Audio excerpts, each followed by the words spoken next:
الله الرحمن الرحيم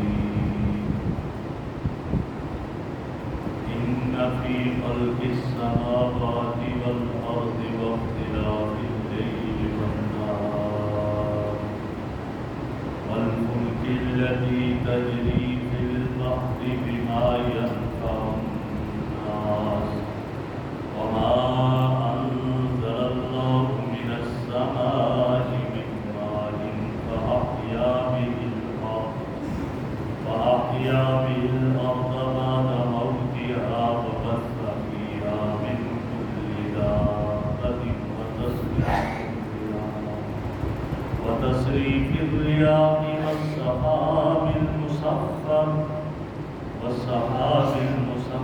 بين السماء والأرض لآيات لقوم يعقلون إن في خلق السماوات والأرض بے شک آسمانوں کی پیدائش میں، آسمانوں کے پیدا کرنے میں اور زمین کے پیدا کرنے میں، واختلاف اللیل والنہار، دن اور رات کے مختلف ہونے میں، والفلک التی، اور ان کشتیوں میں جو چلتی ہیں فی البحر، سمندر میں، بما ینفع الناس، ان چیزوں کو لے کر جس سے لوگوں کو نفع پہنچتا ہے، وما انزل اللہ من السماء، اور وہ جو اللہ نے آسمان سے اتارا، من ماء، بارش سے، فأحیا به الأرض بعد موتها، زمین کو زندہ کر دیا اس کی موت کے بعد، اس کے بنجر ہونے کے بعد، وبث فیہا من کل دابہ، اور اس زمین میں پھیلا دیے ہر طرح کے جانور، وتصریف الریاح، اور ہواؤں کے چلنے میں، والسحاب المسخر بین السماء والارض، اور اس بادل جو کہ مسخر ہے آسمانوں اور زمین کے درمیان جو معلق ہے، ان میں لآیات لقوم یعقلون، نشانیاں ہیں اس قوم کے لیے جو عقل رکھتی ہے۔ میرے محترم بزرگوں اور دوستوں، کل کے درس میں گزرا تھا کہ تمہارا الہ ایک ہی ہے، اس کے سوا کوئی عبادت کے لائق نہیں، وہ رحمان ذات ہے، وہ رحیم ذات ہے۔ تو یہ کہا گیا کہ تمہارا خدا ایک ہے، تمہارا الہ ایک ہے، اس کے لیے اب اللہ رب العزت نے وہ نشانیاں اور وہ دلیلیں پیش کی ہے کہ ظاہری طور پر بھی آدمی دیکھ کر سمجھ جاتا ہے کہ اللہ رب العزت ایک ہے، کوئی اس کا ثانی اور ثانی نہیں ہے، اللہ کے سوا ان چیزوں کو کوئی پیدا نہیں کر سکتا۔ ان نشانیوں میں پہلی نشانی بتائی ان فی خلق السماوات، آسمانوں کو دیکھ لو، آسمان اتنا وسیع آسمان بغیر چھت کے بنایا، بغیر ستونوں کے بنایا، بغیر نیچے کوئی چیز نہیں اس کے رکھی گئی ہے اور کوئی رکاوٹ نہیں ہے، اس طرح کھڑا کر دیا، یہ اللہ کے سوا کوئی نہیں کر سکتا۔ کوئی آدمی عمارت بناتا ہے، اس کے لیے بھی اس کے ستون، اس کے پلر ہونا ضروری ہے، بیٹ ڈالے گا جی، ورنہ کتنے فٹ کی لمبائی پر بھی ہوا تو نقصان ہوگا جی۔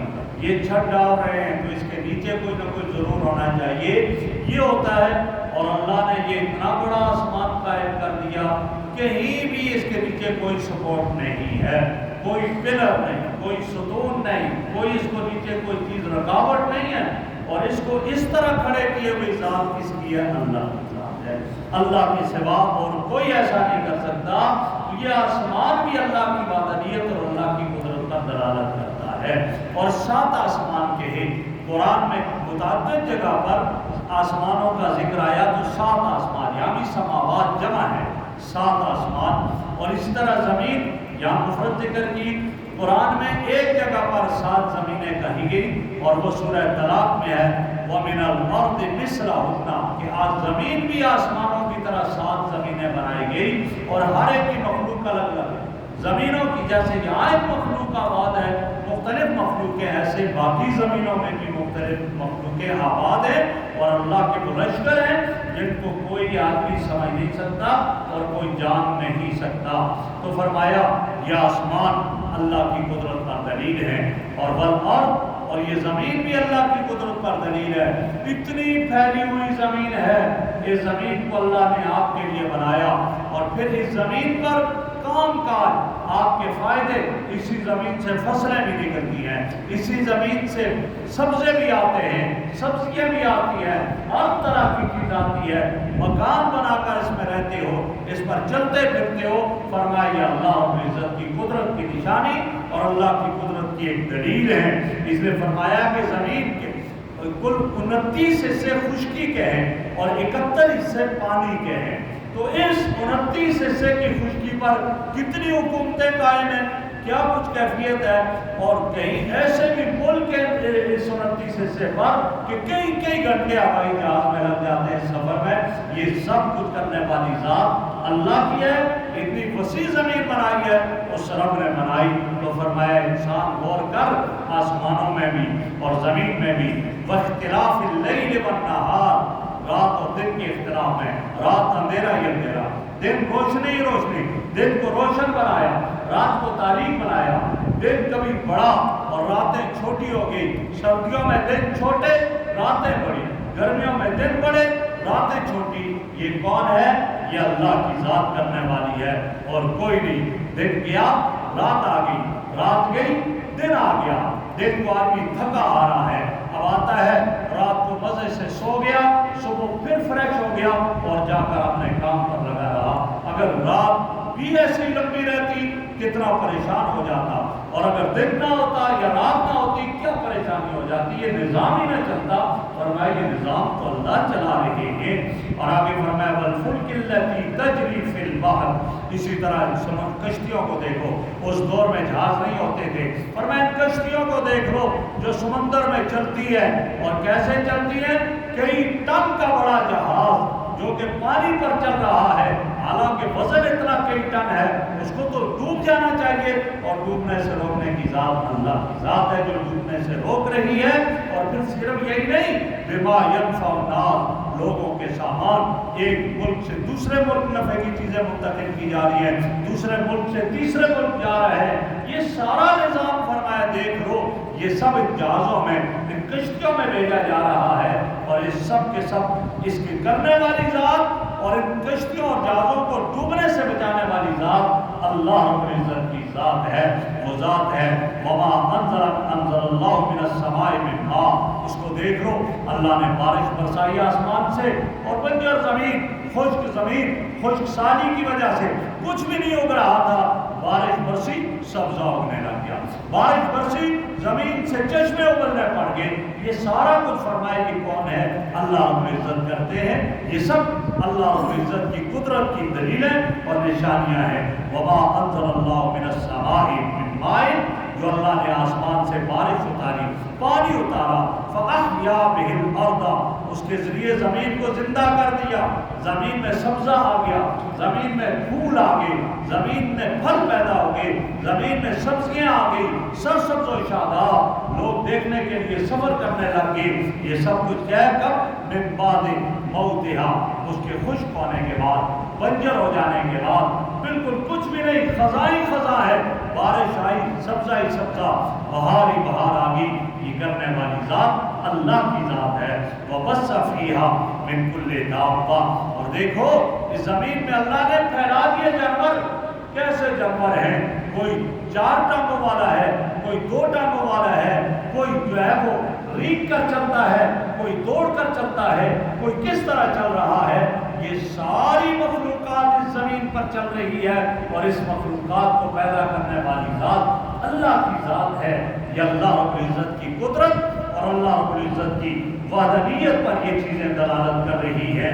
آگے فرمایا وتصریف الریاح، ان ہواؤں کو دیکھو، ہوائیں چلتی ہیں، کبھی مشرق سے مغرب، کبھی مغرب سے مشرق، کبھی شمال سے جنوب، کبھی جنوب سے شمال، پتہ ہی نہیں چلتا، اتنی تیز آندیاں چلتی ہیں کہ پریشان ہو جاتے ہیں۔ میرے آقا تو ہمیشہ جب آندھی چلتی، ہوا چلتی، اللہ سے دعا کرتے، مسجد میں چلے جاتے، یا اللہ اس کو ہمارے لیے خیر اور برکت والا بنا، اور ایسی آندھی اور ایسے طوفان چلتے ہیں کہ مکانوں کو گرا دیتے ہیں، یہ سب کچھ کرنے والی ذات فرمایا اللہ کی ہے، یہ اللہ کے قبضہ قدرت میں ہے، یہ بھی اللہ رب العزت کی وحدانیت پر دلیل ہے، کوئی اور ایسا نہیں کر سکتا۔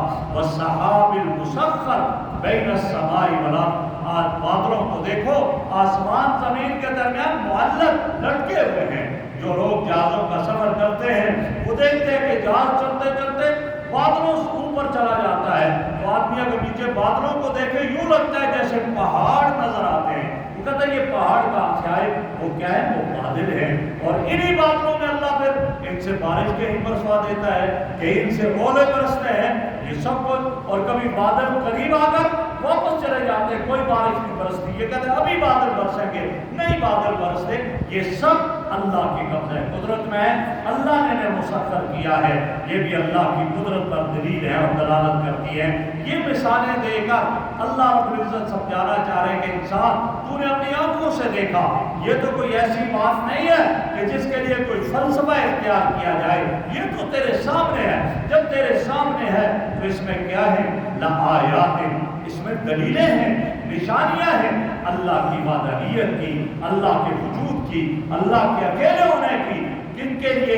لقوم یعقلون، اس قوم کے لیے جو غور و فکر کرے، جو تدبر کرے، جو سوچے، اس قوم کے لیے یہ نشانیاں ہیں۔ تو یہ اللہ رب العزت نے وہ نشانیاں اپنی وحدانیت کے لیے بتا دی کہ جو ہر شخص، چاہے وہ عالم ہو، چاہے وہ جاہل ہو، چاہے پڑھا ہوا ہو، چاہے وہ ان پڑھ ہو، چاہے مرد ہو، چاہے عورت ہو، خود بخود دیکھ کر اس چیز سے احساس ہو جاتا ہے کہ اللہ رب العزت ہے، اللہ کوئی ذات ہے، جس ذات نے اس کائنات کو بنایا اور اس ذات کو چلا رہی ہے، اور وہ ذات اللہ رب العزت کی ذات ہے۔